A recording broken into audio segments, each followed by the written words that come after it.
science. La plus grande ferme solaire flottante en Europe est prête à fonctionner.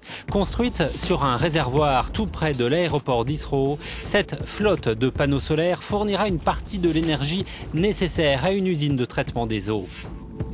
L'usine devrait produire 5,8 millions de kilowattheures par an, mais elle ne permet pas encore d'être autonome.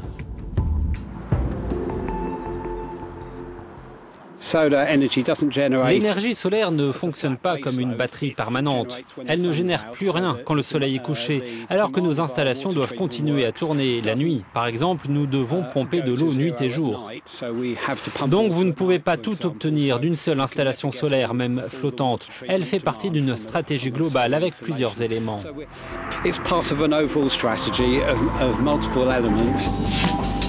23 000 cellules photovoltaïques sont posées sur des flotteurs remplis d'air, reliés entre eux comme des radeaux. Près de 200 ancres reposent au fond du réservoir et des câbles apportent l'énergie vers un centre de production à quelques kilomètres. L'avantage de ce système, c'est que les panneaux solaires qui chauffent toujours beaucoup sont facilement rafraîchis. L'électricité solaire et les panneaux sont plus efficaces quand ils sont refroidis. L'un des grands avantages d'avoir des panneaux flottants, c'est qu'ils restent au frais et c'est bien toute la centrale solaire elle-même qui est plus efficace. Elle produit plus d'électricité que si elle était posée au milieu d'un champ.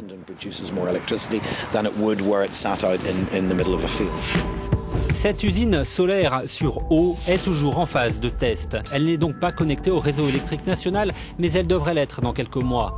Elle fournira à terme 20% de l'électricité de l'usine de traitement des eaux.